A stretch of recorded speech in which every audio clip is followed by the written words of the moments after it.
Você sabe o que é um método de interpretação da Bíblia?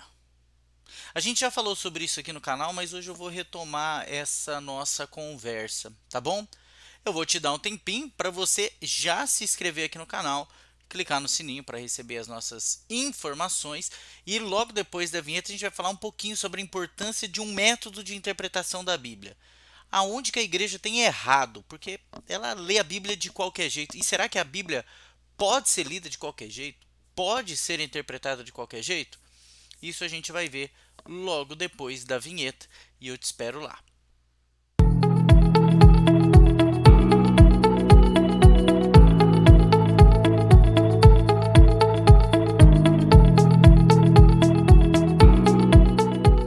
Bom, pessoal, hoje eu vou falar um pouquinho sobre um assunto que vira e mexe quando a gente está dando aula de teologia. O pessoal fica assim meio encafifado, fica uma dúvida, aquele negócio assim não tá muito, eles não se sentem muito seguros. É a importância da gente ter um método para interpretar a Bíblia. E agora, fazendo uma análise, né, olhando assim, nosso contexto nada aprofundado, a gente percebe que dentro das igrejas, a prática da leitura da Bíblia tem ficado escasso, o primeiro ponto é esse, e o segundo é que ela é feita de qualquer maneira. A gente não lê a Bíblia respeitando um método de interpretação. Ora, a gente por vezes acompanha aí que a leitura de um profeta segue a mesma teologia da leitura de Paulo e que a leitura dos textos de Paulo tem a mesma percepção do que se fosse a leitura de um texto de Jesus, que se dá o mesmo peso, a mesma ênfase, tanto para a leitura do Paulo quanto para a leitura de Jesus. E será que é assim mesmo que as coisas devem acontecer? Também nota-se, né, que na igreja as pessoas vão, assim, ocupam a tribuna, falam da palavra, com uma pesquisa rasa. Quando é feita essa pesquisa, né? Vão lá e falam assim de muitas deduções.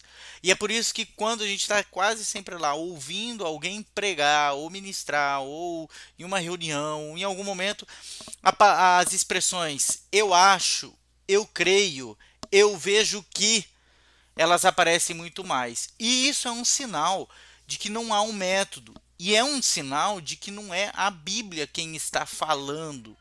Que quem está falando nesse momento é aquela pessoa. Ela torna-se o senhor da interpretação, a senhora da interpretação, e o que ela está dizendo ali torna-se, via de regra, a palavra de Deus quando ela está caminhando, bem provavelmente, para uma interpretação totalmente equivocada e fora de preceitos e pressupostos que são importantes para a leitura da Bíblia. Então, para a gente continuar a nossa conversa, primeira coisa, não se lê a Bíblia de qualquer jeito, tá? Não se lê a Bíblia de qualquer jeito. A Bíblia precisa ser lida respeitando princípios.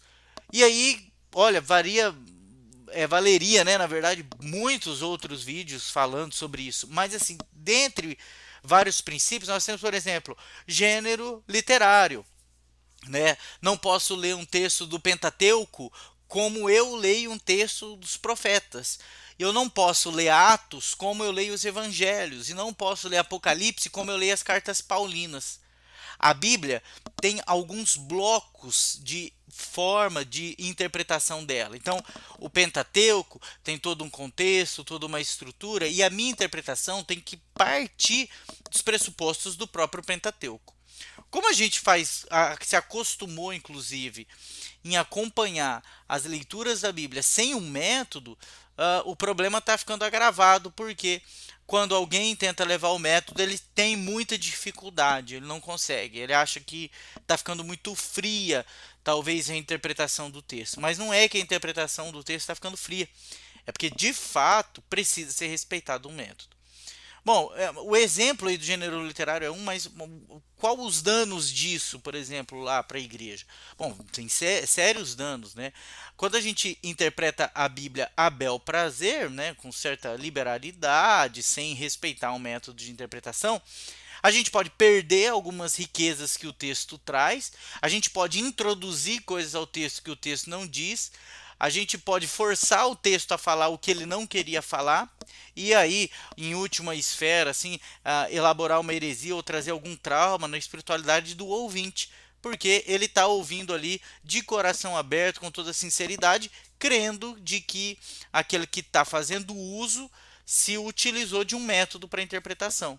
Então, lembra, gente, não importa o método, se ele é um método histórico crítico, se ele é um método histórico gramatical, se ele é um método histórico cultural, se ele é um método semidiscursivo, são muitos métodos. Eu tenho um livro. Oh, que livro! Eu tenho um vídeo aqui no canal que fala sobre esse tema. Vou ver se eu consigo até colocar ele aí no card para você poder continuar estudando sobre isso. E aqui no nosso canal, porque é muito importante saber que não se lê a Bíblia de qualquer maneira. Não se vai para a tribuna apenas, eu sei quem é o personagem, para quem ele escreveu, quando ele escreveu, e a partir disso já posso mensagear aqui ou interpretar a Bíblia à igreja. Não, tem um método aí todo por trás e ele é muito importante que ele seja respeitado, tá bom? Espero que esse vídeo aí tenha ajudado você. Vídeo curtinho, rapidinho, é mais para você pensar. Se você quer mais vídeos sobre esse, coloca aqui nos comentários. Se esse vídeo te ajudou, comente também. Coloca lá no grupo de estudos de teologia da sua igreja, no grupo do pessoal que utiliza a palavra, né? Para que essa reflexão ela possa ser feita de forma mais apurada, pois a igreja tem se enfraquecido porque ela tem perdido a essência da palavra, e ter um método hermenêutico, ter um método de interpretação das escrituras ajuda muito a igreja a se firmar, tá bom? Aquele abraço, sou o pastor Felipe Fernandes, esse é o canal Move Teologia. Se inscreve, curta aí, dá o like, comenta, compartilha, se envolve aqui com a gente, não custa nada, você só vai sair aprendendo. Até a próxima, pessoal.